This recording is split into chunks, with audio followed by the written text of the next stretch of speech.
Welcome back to Master Roland. Let the love and light shine into your life.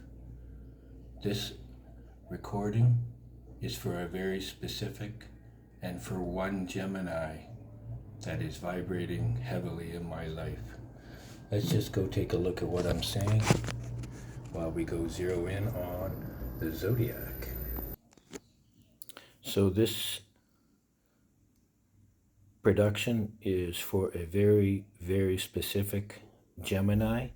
He was born in the last quadrant of Gemini and resonates very deeply with my heart and my mind. Let's just discuss this a little bit before we go into.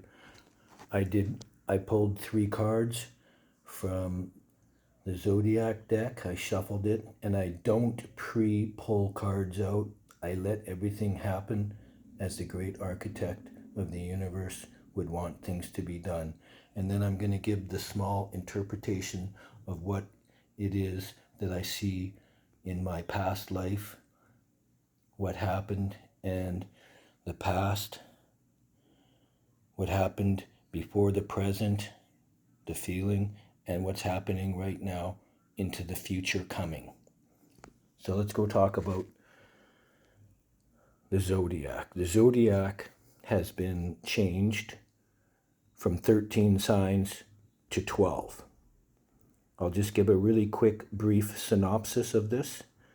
So 13 signs is the original Zodiac going back to Tartarian times, and the ages of the sages and the magicians and the hierophants used this, and they knew exactly where everything was, because if you take 13 signs and times it by 28 days, it equals 364 days, or the exact circle or cycle of time.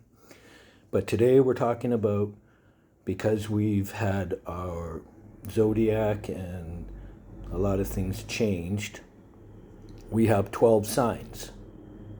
So we are going to be working with the 12 signs here today, and we're going to be talking about this.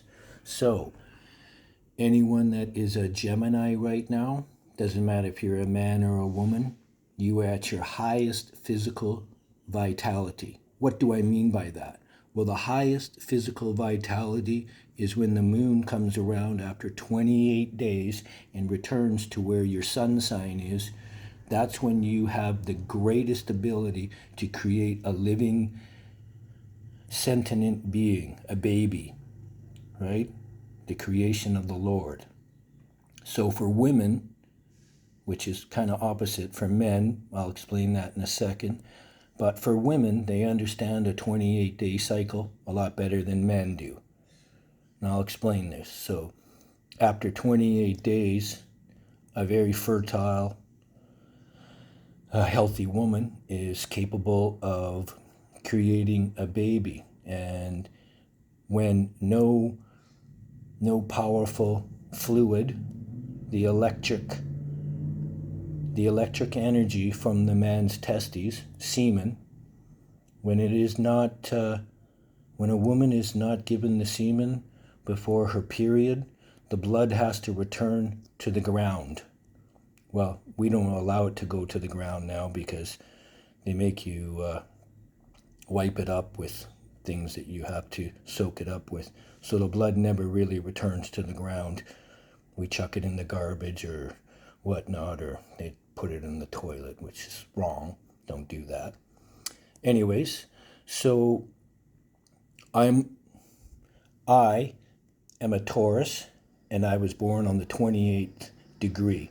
So every time the moon passes over this part of my chart, I'm at my highest physical vitality, meaning that I need to get something out of my body too, coming from my testes.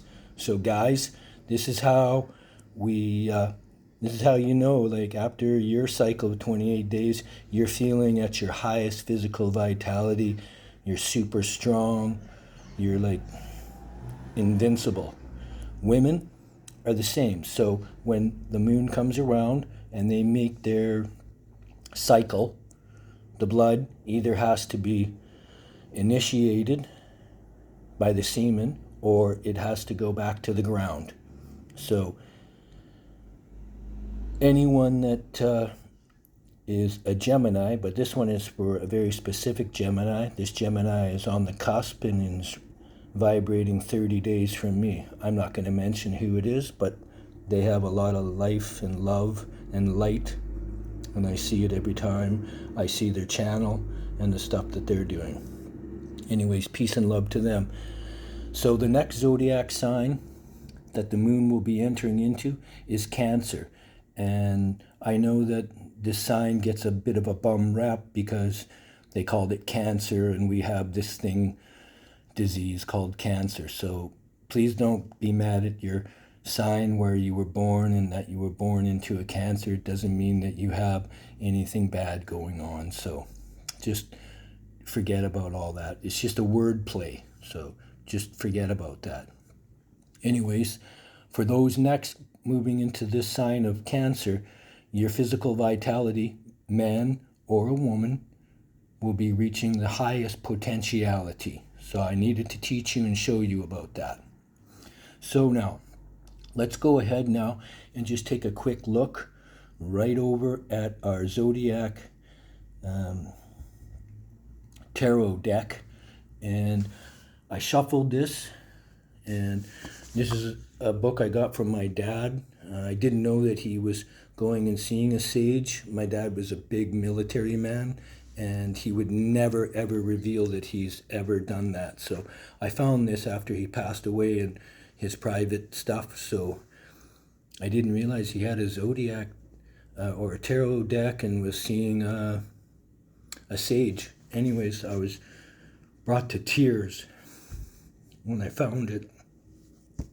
Anyways, sorry, my voice was getting a little shaky there. So, the first one I pulled from the deck, and this is, now this reading, I got up at 4:30 this morning and started meditating and praying to the great architect of the universe for a channeled message. So, these are the three cards I pulled. So we're going to take a look. Now, the first one is the Queen of Swords. And this represents the past. This represents somewhat in the past, but the present. And this one represents the future ahead. So let's go take a look at what this means. So Queen of Swords. Here we are. The suit, swords. We move all the way down. There's the Queen. It's a dark, clever, passionate woman. And that is exactly who my past lover was. And the mother of my children was a very dark, passionate woman. Overly passionate and very dark. Anyways, that's my past. Now let's go take a look at the present. Present is a 5 of Cups. Okay, and it looks very sorrowful. Looking down at what was. Looking over at what was spilt over here. Right? And behind this present moment is, look, 2 full cups here. So don't focus on the 3 cups that are empty and falling over, because right away you've got 2 full cups here. And then you have a Queen of Cups. So let's go have a look at cups. Okay? 5 of Cups. Suit of Cups. 5. Joy turns sour, loss, resentment. So yes, that was totally what was going on in my life, and I'm sure that this is resonating with a Gemini. Let's now go take a look at the last card. We have now the Queen of Cups. Notice how we have 2 queens, one before and one after. And it's so bizarre that both their initials of these 2 queens are exactly the same.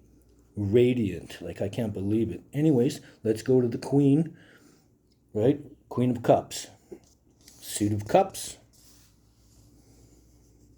Here's the Queen. This new one is a loving, fertile, emotionally generous woman. And that is exactly who this Gemini is that vibrates on the cusp of the last decan or decan of the zodiac sign right here. And no, I will not mention who your name is at all. I believe in privacy and respect for others. Anyways, if any of you want a reading, a tarot reading or a numerology reading, you can hit me up and email me, text me. You can email deboff13@gmail.com or text this number 1-250 and then the rest of the number, and send me your inquiry and request, and I will put together for you a personal tailored tarot reading and numerology reading. Hit me up, brothers and sisters. You have questions about the market, I have answers. Buzz me. Amen.